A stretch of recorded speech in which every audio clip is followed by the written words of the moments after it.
Riordino ULSS deciso dalla programmazione regionale, si avvicina alla fatidica data che prevede gli accorpamenti delle aziende sanitarie in Veneto. C'è ancora molta confusione sulle modalità in cui avverranno per provincia, per bacini d'utenza. Per quanto riguarda l'unità sociosanitaria di Bassano, l'ULSS 3, il timore maggiore è che venga penalizzata la struttura ospedaliera e che si vadano a cancellare le apicalità del San Bassiano con l'accorpamento a Vicenza.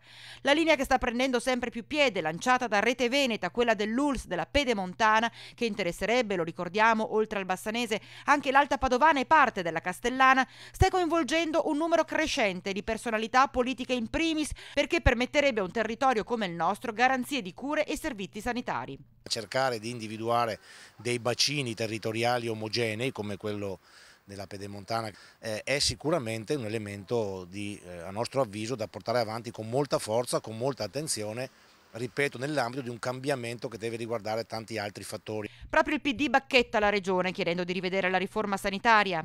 A nostro avviso ci sono molte cose da cambiare, questa impostazione è troppo rigida, soprattutto sembra rispondere più a uno slogan che a un'effettiva necessità. Non si discute che va razionalizzata la struttura delle ASL, delle aziende, e quindi io credo che se, come ci auguriamo, ci sarà la disponibilità della Regione di scendere un po' dal piedistallo in cui si è in qualche modo asserragliata, cercare di cambiare questa riforma. Già la candidata PD alle ultime regionali, Alessandra Moretti, aveva proposto in campagna elettorale una razionalizzazione delle aziende sanitarie.